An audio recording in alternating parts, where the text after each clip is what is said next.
എല്ലാ ഉദ്യോഗാർത്ഥികൾക്കും ടാലന്റിന്റെ daily current affairs ക്ലാസ്സിലേക്ക് സ്വാഗതം.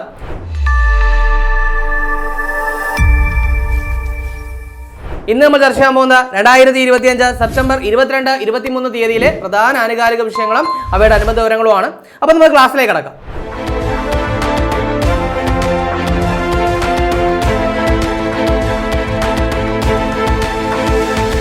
അപ്പോൾ 2025 ഒരുപാട് എക്സാം നടക്കാനിരിക്കുകയാണ്, ഒരുപാട് നോട്ടിഫിക്കേഷൻസ് വരാനിരിക്കുകയാണ്. അപ്പോൾ ഈ എക്സാമുകൾക്ക് വേണ്ടി തയ്യാറെടുക്കുന്നവർക്കായിട്ട് ടാലന്റിന്റെ റാങ്ക് ഫെയിൽ ടീം ആശാൻ ക്ലാസ്സുകൾ ലോഞ്ച് ചെയ്തിരിക്കുകയാണ്. അപ്പോൾ ഈ ക്ലാസ്സുകളിലൂടെ പൂർണ്ണമായും നിങ്ങൾക്ക് റെക്കോർഡഡ് വീഡിയോകളാണ് ലഭ്യമാവുക. ഇനി അതിന്റെ സ്റ്റഡി നോട്ടുകളും മോക്ക് ടെസ്റ്റുകളും മോഡൽ എക്സാമുകളും അതുപോലെ തന്നെ monthly current affairs, monthly mentor session ഇതൊക്കെ ഞങ്ങൾ പ്രൊവൈഡ് ചെയ്യുന്നുണ്ട്. അപ്പോൾ കൂടുതൽ വിവരങ്ങൾക്കായിട്ടും അതുപോലെ തന്നെ കോഴ്സ് പർച്ചേസ് ചെയ്യാനുമായിട്ട് www.veranda.talentgala.com എന്ന് പറയുന്ന വെബ്സൈറ്റ് സന്ദർശിക്കുക. പൊതുവെ ഒരു ഫോഴ്സ് എക്സാം എന്ന് പറയുമ്പോൾ നമ്മൾ എന്തിനാ പ്രയോറിറ്റി കൊടുക്കുക? സ്പെഷ്യൽ ടോപ്പിക് അല്ലേ? കാരണം 20 മാർക്ക് സ്പെഷ്യൽ ടോപ്പിക് ആണ്. അത് സ്കോർ ചെയ്ത് കഴിഞ്ഞാൽ നമുക്ക് റാങ്കിൽ മുന്നിലെത്താനായിട്ട് സാധിക്കും. സോ ടാലന്റിന്റെ ഏറ്റവും പുതിയ സ്പെഷ്യൽ ടോപ്പിക് ബുക്കുകൾ ഇപ്പോൾ മാർക്കറ്റിൽ അവൈലബിൾ ആണ്. അതായത് ബീറ്റ് ഫോറസ്റ്റ് ഓഫീസർ എക്സാമിന് വേണ്ടിയിട്ടുള്ള ബീറ്റ് ഫോറസ്റ്റ് ഓഫീസർ സ്പെഷ്യൽ ടോപ്പിക്കും അതുപോലെ തന്നെ എക്സൈസ് ഇൻസ്പെക്ടർ സ്പെഷ്യൽ ടോപ്പിക്കും ഇനി അതുപോലെ തന്നെ fireman and fire woman special ടോപ്പിക്കും ഒക്കെ ഇപ്പോൾ മാർക്കറ്റിൽ ലഭ്യമാണ്. നിങ്ങളുടെ വീടിനടുത്തുള്ള ബുക്ക് സ്റ്റാളുകൾ അതുപോലെ തന്നെ ആമസോൺ, ഫ്ലിപ്കാർട്ട്, മീഷോ എന്നീ പ്ലാറ്റ്ഫോമുകൾ, ടാലന്റിന്റെ വെബ്സൈറ്റ് ആയിട്ടുള്ള talentgala.com എന്നിവയിൽ നിന്നൊക്കെ നിങ്ങൾക്ക് പർച്ചേസ് ചെയ്യാവുന്നതാണ്. അപ്പോൾ 2025-26 ഒരു നോട്ടിഫിക്കേഷന്റെ ഒരു പെരുമഴ തന്നെയാണ്. ഒരുപാട് നോട്ടിഫിക്കേഷൻസ് വരാനുണ്ട്, ഒരുപാട് എക്സാംസ് നടക്കാനുണ്ട്. സോ ഈ എക്സാമുകൾക്ക് വേണ്ടി തയ്യാറെടുക്കുന്നവർക്കായിട്ട് ടാലന്റ് ഓൺലൈൻ ക്ലാസ്സുകളും ഓഫ്ലൈൻ ക്ലാസ്സുകളും പ്രൊവൈഡ് ചെയ്യുന്നുണ്ട്.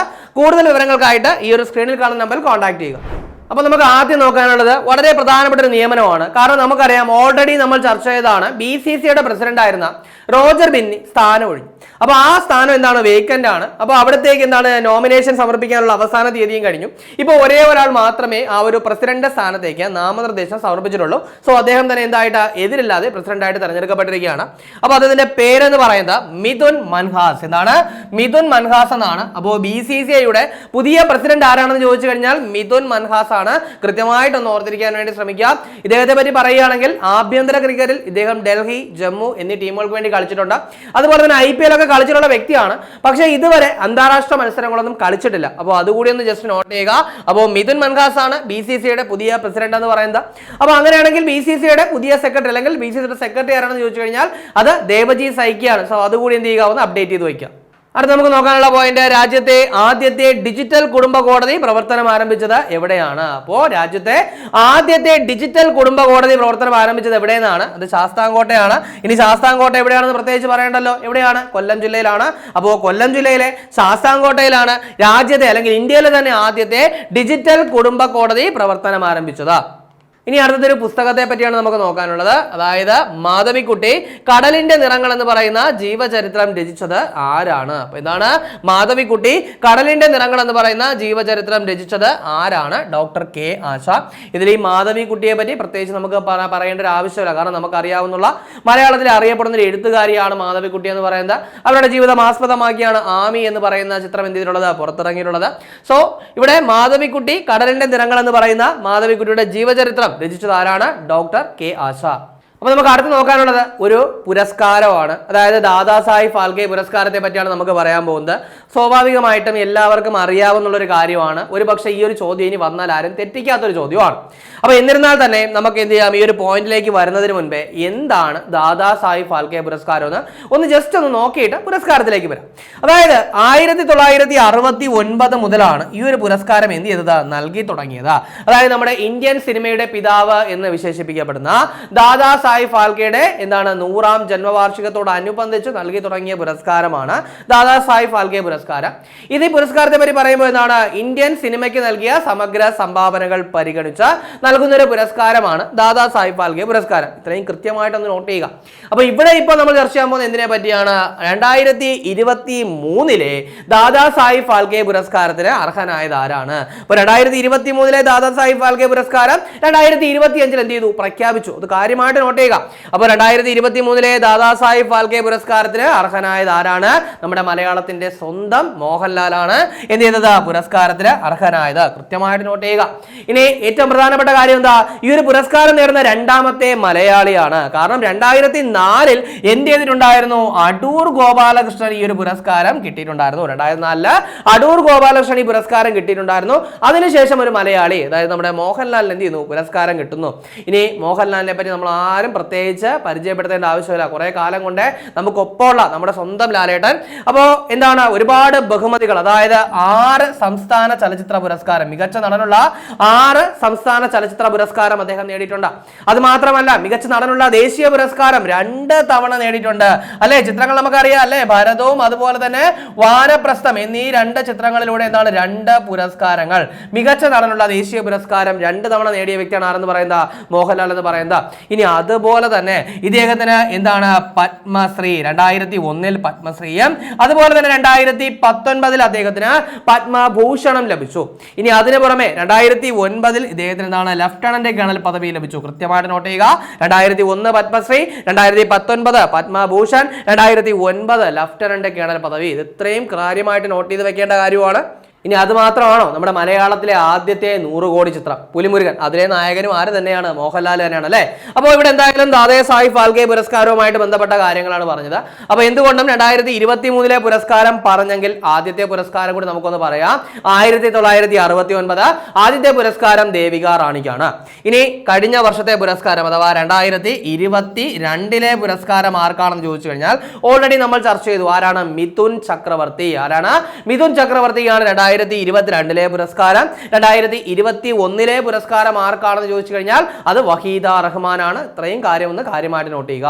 അടുത്ത നമുക്ക് നോക്കാനുള്ളത് മറ്റൊരു പ്രധാനപ്പെട്ട പുരസ്കാരമാണ്. അപ്പോൾ ആ ഒരു പുരസ്കാരത്തിലേക്ക് വരുന്നതിന് മുൻപേ ഒരു പുസ്തകത്തെ പറ്റി ഞാൻ പറയുകയാണ്. അതായത് 2014 the election that changed India എന്ന് പറയുന്ന പുസ്തകത്തിന്റെ രചയിതാവ് ആരാണ്? ഒരുപക്ഷെ അതിന്റെ ഉത്തരം നിങ്ങൾക്ക് അറിയാമെങ്കിൽ ഇത് നിങ്ങൾക്ക് എളുപ്പം പഠിക്കാനായിട്ട് പറ്റും. അപ്പോൾ 2014 the election that changed India എന്ന് പറയുന്ന പുസ്തകത്തിന്റെ രചയിതാവായ രാജ്ദീപ് സർദേശായിക്ക് ഒരു പ്രധാനപ്പെട്ട പുരസ്കാരം കിട്ടി.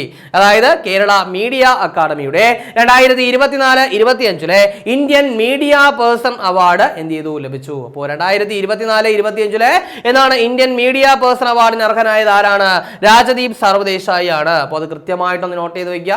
ഇനി ഇതിന്റെ സമ്മാന തുക എന്ന് പറയുന്നത് 1 ലക്ഷം രൂപയാണ്. ആ ഒരു കാര്യം കൂടി ഓർക്കുക. ഇനി രാജ്ദീപ് സർദേശായി എന്ന് പറയുന്നത് അദ്ദേഹത്തിന് പത്മശ്രീ ബഹുമതി കിട്ടിയിട്ടുണ്ട്. അതുപോലെ തന്നെ ഗുജറാത്ത് കലാപം, അതുപോലെ 2014 ഇലക്ഷൻ, ഇതൊക്കെ റിപ്പോർട്ട് ചെയ്തതിനുള്ള മറ്റ് അംഗീകാരങ്ങളൊക്കെ തേടിയിട്ടുള്ള ഒരു വ്യക്തിയാണ് ആരെന്ന് പറയുന്നത്, രാജ്ദീപ് സർദേശായി എന്ന് പറയുന്നത്. അപ്പോൾ അതുകൂടി ജസ്റ്റ് ഒന്ന് നോട്ട് ചെയ്യുക. ഇനി അടുത്തത് ഏറ്റവും പ്രധാനപ്പെട്ട കാര്യം, ഒരുപക്ഷെ നിങ്ങളൊക്കെ നോട്ട് ചെയ്ത കാര്യം തന്നെയായിരിക്കും, ഓൾറെഡി നമ്മൾ ചർച്ച ചെയ്ത കാര്യമാണ്. അതായത് GST കൗൺസിൽ എന്ത് ചെയ്തു, ഒരു പ്രധാനപ്പെട്ട തീരുമാനം എടുക്കുകയും അത് ഇംപ്ലിമെന്റ് ചെയ്തിരിക്കുകയാണ്.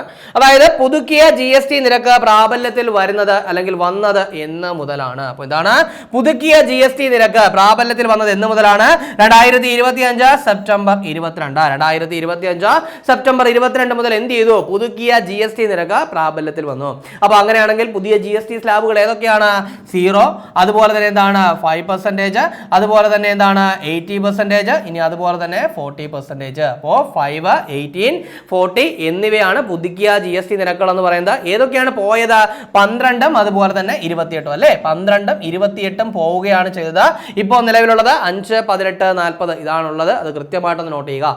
അടുത്ത നമുക്ക് നോക്കാനുള്ളത് ഒരു പ്രതിമ സ്ഥാപിച്ചതുമായിട്ട് ബന്ധപ്പെട്ട കാര്യമാണ്. അതായത് അടുത്തിടെ വേലു നാച്ചിയാരുടെ പ്രതിമ അനാച്ഛാദനം ചെയ്യപ്പെട്ടത് എവിടെയാണ്? അപ്പോൾ എന്താണ്, അടുത്തിടെ വേലു നാച്ചിയാരുടെ പ്രതിമ അനാച്ഛാദനം ചെയ്യപ്പെട്ടത് എവിടെയാണ്? അത് ചെന്നൈയിലാണ് എന്നുള്ള കാര്യം ഒന്ന് ഓർത്തു വയ്ക്കുക.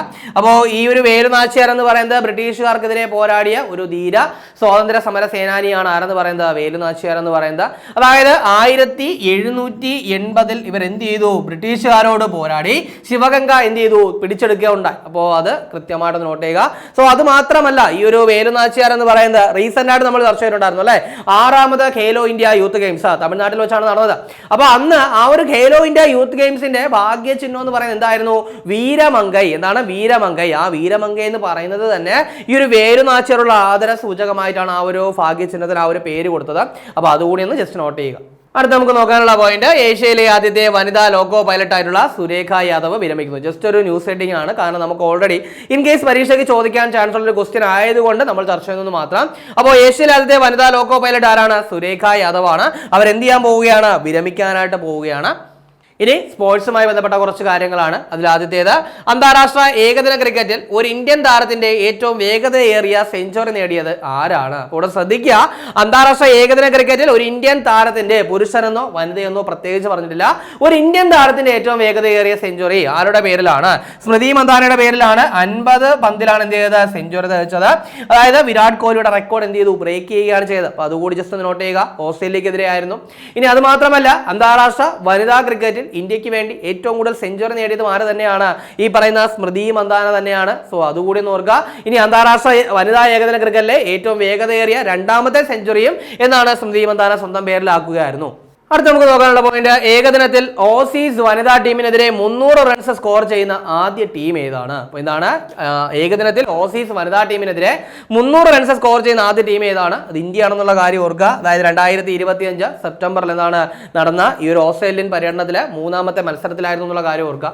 ഈ ഒരു മത്സരത്തിന് മറ്റൊരു പ്രത്യേകത കൂടി ഉണ്ടായിരുന്നു. അതായത് ഈ ഒരു മത്സരത്തിൽ ഇന്ത്യൻ വനിതാ താരങ്ങൾ അണിഞ്ഞിരുന്നത് പിങ്ക് കളറിലുള്ള ജേഴ്സി ആയിരുന്നു. അതായത് സ്തനാർബുദത്തിനെതിരായിട്ട് അവബോധം വളർത്താൻ വേണ്ടിയിട്ടാണ് ഈ ഒരു പിങ്ക് ജേഴ്സി അണിഞ്ഞ് അവരെന്ത് ചെയ്ത മത്സരത്തിൽ ഇറങ്ങിയത്. സോ അതുകൂടി ജസ്റ്റ് വളരെ റെയർ ആയ ഒരു ഫാക്ട് ആയതുകൊണ്ട് അതുകൂടി ഒന്ന് നോട്ട് ചെയ്യുക. ഇനി ഓൾറെഡി നമ്മൾ എപ്പോഴും പറയാനുള്ള ഗ്രാൻഡ് പ്രിക്സുമായിട്ട് ബന്ധപ്പെട്ട കാര്യമാണ്. അതായത് 2025 അസർബൈജാൻ ഗ്രാൻഡ് പ്രിക്സിൽ കിരീടം നേടിയത് ആരാണ്? 2025 അസർബൈജാൻ ഗ്രാൻഡ് പ്രിക്സിൽ കിരീടം നേടിയത് ആരാണ്? Max Verstappen. ആരാണ്? മാക്സ് വെർസ്റ്റപ്പൻ ആണ്. അപ്പോൾ അതുകൂടി നോട്ട് ചെയ്യുക. ഇനി മറ്റൊരു പ്രധാനപ്പെട്ട കാര്യം, അതായത് 2025 ലോക അത്ലറ്റിക് ചാമ്പ്യൻഷിപ്പ് നമുക്കറിയാം അല്ലെ, ടോക്കിയോയിൽ വെച്ചാണ് നടന്നത്. ജപ്പാനിലെ ടോക്കിയോയിൽ വെച്ചാണ് നടന്നത്. അപ്പോൾ അതിലെ മെഡലൊക്കെ നമ്മൾ റീസെന്റ് ഒരുപാട് ചർച്ചയിലുണ്ടായിരുന്നു. ഇപ്പോൾ നമ്മൾ ചർച്ച ചെയ്യാൻ പോകുന്ന മെഡൽ ടേബിൾ ആണ്. അപ്പോൾ 2025 ലോക അത്ലറ്റിക് ചാമ്പ്യൻഷിപ്പിന്റെ മെഡൽ ടേബിളിൽ ഒന്നാമതെത്തിയത് ഏത് രാജ്യമാണ്? അത് അമേരിക്ക ആണെന്നുള്ള കാര്യം ഓർക്കുക. അമേരിക്ക ആകെ നേടിയത് 26 മെഡലാണ്. അതിൽ 16 സ്വർണ്ണ മെഡലുകൾ. അപ്പോൾ 26 മെഡലുകളോടെ അമേരിക്ക എന്ത് ചെയ്തു? ഒന്നാം സ്ഥാനത്ത് വന്നു. രണ്ടാം സ്ഥാനത്ത് ആരാണെന്ന് ചോദിച്ചു കഴിഞ്ഞാൽ രണ്ടാം സ്ഥാനത്ത് കെനിയയാണ്. മൂന്നാം സ്ഥാനത്ത് കാനഡ. മൂന്നാം സ്ഥാനത്ത് ആരാ? കാനഡയാണ്. അപ്പോ അമേരിക്ക, കെനിയ, കാനഡ. സ്വാഭാവികമായിട്ട് മെഡൽ ടേബിൾ അല്ലേ, ഇന്ത്യയുടെ സ്ഥാനത്തെ പറ്റി നമുക്ക് അറിയണമെന്ന് നമുക്ക് വളരെയധികം ആഗ്രഹം കാണും. പക്ഷേ ഈ ഒരു അത്ലറ്റിക് ചാമ്പ്യൻഷിപ്പിൽ എന്ത് ചെയ്തിട്ടില്ല? ഇന്ത്യക്ക് ഒരു മെഡൽ പോലും ഇല്ല. അപ്പോൾ അതുകൂടി നോട്ട് ചെയ്യുക. ഇന്ത്യക്ക് ഒരു മെഡൽ പോലും ഈ ഒരു ചാമ്പ്യൻഷിപ്പിൽ നേടാനായിട്ട് സാധിച്ചില്ല. അപ്പോൾ അതുകൂടി കൃത്യമായിട്ട് നോട്ട് ചെയ്യുക.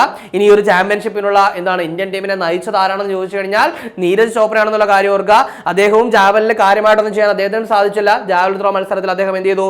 8ാം സ്ഥാനത്തേക്ക് പിന്തള്ളപ്പെടുകയായിരുന്നു. ആകെ ജാവലിൽ ഒരു ബെറ്റർ ആയിട്ടുള്ള പ്രകടനം കാഴ്ചവെച്ച ആരായിരുന്നു?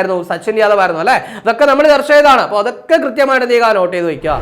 അപ്പോൾ ഇനി അങ്ങോട്ട് 10th ലെവൽ എക്സാമിന്റെ ഒരു പെരുമഴയാണ് വരാൻ പോകുന്നത്. പ്രത്യേകിച്ച് 2027 LDC എക്സാം വരുന്നു. ഈ വർഷം അവസാനത്തോടുകൂടി ബെപ്കോ LD നോട്ടിഫിക്കേഷൻ വരുന്നു. വില്ലേജ് ഫീൽഡ് അസിസ്റ്റന്റ് എക്സാം വരുന്നു. അങ്ങനെ ഒരുപാട് നോട്ടിഫിക്കേഷൻ. സോ നോട്ടിഫിക്കേഷൻസിന് വേണ്ടി വെയിറ്റ് ചെയ്യാതെ ഇപ്പോൾ തന്നെ തയ്യാറെടുപ്പുകൾ ആരംഭിക്കാനായിട്ട് ഉദ്യോഗാർത്ഥികളെ സഹായിക്കുന്നതിനായി ടാലന്റ് ഏറ്റവും പുതിയ LDC റാങ്ക് ഫയൽ പുറത്തിറക്കിയിരിക്കുകയാണ്. ഏറ്റവും പുതിയ SCRT ഫാക്ടുകൾ ഉൾപ്പെടുത്തി മുൻവർഷ ചോദ്യങ്ങളും ഒക്കെ ഉൾപ്പെടുത്തിയാണ് ഈ റാങ്ക് ഫയൽ തയ്യാറാക്കിയിട്ടുള്ളത്. നിങ്ങളുടെ പിന്നടുത്തുള്ള ബുക്ക് സ്റ്റോളുകൾ, ആമസോൺ, ഫ്ലിപ്കാർട്ട്, മീഷോ എന്നീ പ്ലാറ്റ്ഫോമുകൾ, ടാലന്റിന്റെ വെബ്സൈറ്റ് ആയിട്ടുള്ള channelgala.com എന്നിവയിലൊക്കെ നിങ്ങൾക്ക് ഈ റാങ്ക് ഫയൽ പർച്ചേസ് ചെയ്യാവുന്നതാണ്. അപ്പോൾ ചർച്ച ചെയ്തപ്പോൾ ഒന്നുകൂടി നോക്കാം. ആദ്യം പറഞ്ഞത് ഒരു നിയമനമാണ്. എന്താണ്? BCCIയുടെ പുതിയ പ്രസിഡന്റ് ആരാണ്? മിഥുൻ മൻഹാസ് ആണെന്നുള്ള കാര്യം ഓർക്കുക. അതിനുശേഷം പറഞ്ഞു രാജ്യത്തെ ആദ്യത്തെ ഡിജിറ്റൽ കുടുംബ കോടതി ഉദ്ഘാടനം ചെയ്യപ്പെട്ടത് എവിടെയാണെന്ന് പറഞ്ഞു. അത് ശാസ്താംകോട്ടയിലാണ്. അതിനുശേഷം ഒരു ബുക്ക് പറഞ്ഞു. ആരുടെ ജീവചരിത്രമാണ്? മാധവിക്കുട്ടിയുടെയാണ്. അതായത് മാധവിക്കുട്ടി കടലിന്റെ നിറങ്ങൾ എന്ന് പറയുന്ന ജീവചരിത്രം രചിച്ചതാരാണ്? Doctor K Asha. Doctor K ആശയാണ്. അതിനുശേഷം പറഞ്ഞു ഏറ്റവും പ്രധാനപ്പെട്ട പുരസ്കാരം, നിങ്ങൾ ഒരിക്കലും തെറ്റിക്കില്ല എന്ന് ഞാൻ വിചാരിക്കുന്ന ഒരു പുരസ്കാരം, അതായത് 2023 ദാദാ സാഹിബ് ഫാൽക്കെ പുരസ്കാരം പ്രഖ്യാപിച്ചത് 2025.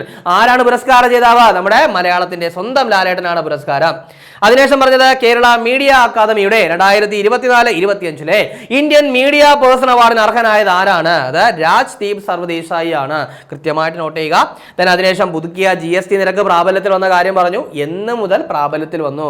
ഇത് കൃത്യമായിട്ട് നോട്ട് ചെയ്യണം കേട്ടോ. കാരണം ഇങ്ങനെയുള്ള ഇംപ്ലിമെന്റ് ചെയ്ത കാര്യങ്ങളുടെ ഡേറ്റുകളൊക്കെ ചോദിക്കാറുണ്ട്. അപ്പൊ അതുകൊണ്ട് നോട്ട് ചെയ്യുക. പുതുക്കിയ GST നിരക്ക് പ്രാബല്യത്തിൽ വരുന്നത് എന്ന 2025 സെപ്റ്റംബർ 22. ഏതൊക്കെയാ പുതിയ സ്ലാബുകൾ എന്ന് പറയുന്നത്? 5, 18, 40. ഒഴിവാക്കിയത് ഏതൊക്കെയാ? 12, 28. കാര്യമായിട്ട് നോട്ട് ചെയ്യണം കേട്ടോ. ഇനി അതിനുശേഷം പറഞ്ഞ എന്താ, ഒരു പ്രതിമയാണ്, ചെന്നൈയിൽ ഒരു പ്രതിമ സ്ഥാപിച്ചു. ആരുടെ? വേലു നാച്ചിയാരുടെ. ആരാണ് വേലു നാച്ചിയാർ എന്ന് പറയുന്നത്? സ്വാതന്ത്ര്യ സമര സേനാനിയാണ് വേലു നാച്ചിയാർ. 1780 എന്ത് ചെയ്തു? ബ്രിട്ടീഷുകാരോട് പോരാടി ശിവഗംഗ എന്ത് ചെയ്തു? പിടിച്ചെടുത്തു അല്ലെ. ഇനി അതേ വേലു നാച്ചിയാറുള്ള ആദര സൂചകമായിട്ട് 6ാമത് ഖേലോ ഇന്ത്യ യൂത്ത് ഗെയിംസിന്റെ ഭാഗ്യചിഹ്നം എന്തായിരുന്നു? വേലു നാച്ചിയാറായിരുന്നു. അതായത് വീരമംഗയായിരുന്നു. ഇത് കാര്യമായിട്ട് നോട്ട് ചെയ്യണം. ദെൻ അതിനുശേഷം എന്താണ്, ഏഷ്യയിലെ ആദ്യത്തെ വനിതാ ലോക്കോ പൈലറ്റിനെ പറ്റി പറഞ്ഞു. ആരാണ്? സുരേഖ യാദവ് ആണ്. അവർ റിട്ടയർ ചെയ്യാൻ പോവുകയാണ്. ദെൻ സ്പോർട്സുമായിട്ട് ബന്ധപ്പെട്ട കുറച്ച് അധികം കാര്യങ്ങൾ പറഞ്ഞു. അതിലൊന്ന് സ്മൃതി മന്ദാനയുമായിട്ട് ബന്ധപ്പെട്ട കാര്യം. എന്താണ് പറഞ്ഞത്? അന്താരാഷ്ട്ര ഏകദിന ക്രിക്കറ്റിൽ ഒരു ഇന്ത്യൻ താരത്തിന്റെ, പുരുഷനെന്നോ വനിതയെന്നോ പറഞ്ഞില്ല, ഒരു ഇന്ത്യൻ താരത്തിന്റെ ഏറ്റവും വേഗതയേറിയ സെഞ്ചുറി ആരുടെ പേരിലാണ്? സ്മൃതി മന്ദാനയുടെ പേരിലാണ്. ഇനി അതിനുശേഷം പറഞ്ഞ പോയിന്റ് എന്തായിരുന്നു? ഏകദിനത്തിൽ ഓസീസ് വനിതാ ടീമിനെതിരെ 300 റൺസ് സ്കോർ ചെയ്യുന്ന ആദ്യ ടീം ഏതാണ്? ഇന്ത്യയാണ്. ഇനി ഈ ഒരു മത്സരത്തിൽ ഇന്ത്യൻ ടീം പിങ്ക് ജേഴ്സി അണിഞ്ഞാണ് മത്സരം പങ്കെടുത്തത്. അതിന് കാരണം എന്ന് പറയുന്നത് സ്ഥാനാർബുദത്തിനെതിരായിട്ട് അവബോധം വളർത്താൻ വേണ്ടിയിട്ടാണ്. സോ അതൊക്കെ നോട്ട് ചെയ്യുക. then അതിനുശേഷം പറഞ്ഞു 2025 അസർബൈജാൻ ഗ്രാൻഡ് പ്രിക്സ് കിരീടം നേടിയത് ആരാണ്? മാക്സ് വെർസ്റ്റപ്പൻ ആണ്. ദെൻ ഒരു മെഡൽ ടേബിൾ പറഞ്ഞല്ലേ, അതായത് 2025 എവിടെ നടന്ന? ടോക്കിയോയിൽ നടന്ന വേൾഡ് അത്ലറ്റിക് ചാമ്പ്യൻഷിപ്പ്. മെഡൽ ടേബിളിൽ 1ാമത് അമേരിക്ക, ആകെ 26 മെഡൽ, അതിൽ 16 ഗോൾഡ് മെഡൽ. 2ാമത് കെനിയ, 3ാമത് കാനഡ. ഇന്ത്യക്ക് മെഡൽ ഒന്നുമില്ല. ഇത് കാര്യമായിട്ട് നോട്ട് ചെയ്യണം. ഇനി കഴിഞ്ഞ ക്ലാസ്സുമായി ബന്ധപ്പെട്ട 2 ചോദ്യങ്ങൾ നൽകുകയാണ്. അതിന്റെ ഉത്തരം കൂടി കമന്റ് ചെയ്യുക. ആദ്യത്തെ ചോദ്യം, 2026 ഓസ്കാർ അവാർഡിൽ മികച്ച അന്താരാഷ്ട്ര ഫീച്ചർ ഫിലിം വിഭാഗത്തിൽ ഇന്ത്യയുടെ ഔദ്യോഗിക എൻട്രി ആയിട്ട് തിരഞ്ഞെടുക്കപ്പെട്ട ചിത്രം ഏതെന്നാണ്? അപ്പോൾ 12th fail, Aadujeevitham, home bound, Jawan. അപ്പോൾ ഇതിന്റെ ശരി ഉത്തരം കമന്റ് ചെയ്യുക. രണ്ടാമത്തെ ചോദ്യം, അടുത്തിടെ ടെക്നോളജി പ്രോസ്പെരിറ്റി ഡീലിൽ UK ഒപ്പുവെച്ച രാജ്യം ഏതെന്നാണ്? അപ്പോൾ ഇന്ത്യ, റഷ്യ, ചൈന, USA. ശരി ഉത്തരം കമന്റ് ചെയ്യുക. ഇനി കഴിഞ്ഞ ക്ലാസ് നൽകിയിരുന്ന 2 ചോദ്യങ്ങളുടെ ഉത്തരം കൂടി നോക്കാം. ആദ്യത്തെ ചോദ്യം, 2025 സെപ്റ്റംബറിൽ പുറത്തുവിട്ട ഫിഫ പുരുഷ റാങ്കിങ്ങിൽ 1ാമതുള്ളത് ഏത് രാജ്യമെന്നാണ്? അപ്പോൾ നമുക്കറിയാം ഏതാണ് ആൻസർ എന്ന് പറയുന്നത്? സ്പെയിൻ ആണ് അല്ലെ. കാരണം കുറച്ച് നാൾ കൊണ്ട് നമ്മൾ ഏതായിരുന്നു? അർജന്റീന ആയിരുന്നു പഠിച്ചുകൊണ്ടിരുന്നത്. പക്ഷേ ഇപ്പോൾ ഏതായി? സ്പെയിനായി. അർജന്റീന 3ാമത് പോയി. 2ാം സ്ഥാനത്ത് ആരാണ്? ഫ്രാൻസ് ആണ്. ഇനി രണ്ടാമത്തെ ചോദ്യം, അമീബിക് മസ്തിഷ്ക ജ്വരത്തെ പ്രതിരോധിക്കാനായിട്ട് രാജ്യത്ത് ആദ്യമായി ചികിത്സാ മാർഗരേഖ പുറത്തിറക്കിയ സംസ്ഥാനം ഏതെന്നാണ്? അപ്പോൾ ഇതിന്റെ ചരിത്രം നമുക്കറിയാം അല്ലേ, ഏതാണ്? കേരളമാണ്. ഇപ്പോൾ ഒരുപാട് കേസുകളൊക്കെ റിപ്പോർട്ട് ചെയ്യുന്നുണ്ട്. നെഗ്ലേറിയ ഫൗളേറിയ ആണ് ഈ ഒരു വൈറസ് എന്ന ഈ ഒരു രോഗത്തിന് കാരണം എന്നുള്ള കാര്യമൊക്കെ നമുക്ക് അറിയാവുന്നതാണ്. അപ്പോൾ നമ്മൾ ചർച്ച ചെയ്ത ചോദ്യങ്ങളും അതിന്റെ ഉത്തരങ്ങളും ചർച്ച ചെയ്ത പോയിന്റുകളും മനസ്സിലായെന്ന് വിചാരിക്കുന്നു. വളരെ കാര്യമായിട്ട് നല്ലതുപോലെ തന്നെ ഡെയിലി കറണ്ട് അഫയേഴ്സ് അപ്ഡേറ്റ് ചെയ്യുക, നല്ലപോലെ വർക്ക് ചെയ്യുക, എത്രയും പെട്ടെന്ന് ഒരു ജോലി നേടിയെടുക്കുക. 2025 സെപ്റ്റംബർ 22, 23 തീയതികളിലെ പ്രധാന ആനുകാലിക വിഷയങ്ങളും അവയുടെ അനുബന്ധ വിവരങ്ങളുമാണ് നമ്മൾ ചർച്ച ചെയ്ത് കഴിഞ്ഞത്. അപ്പോൾ ഈ ചർച്ച ചെയ്ത പോയിന്റുകളൊക്കെ മനസ്സിലായെന്ന് വിചാരിക്കുന്നു. മറ്റൊരു ക്ലാസ്സുമായി നമുക്ക് അടുത്ത ദിവസം കാണാം.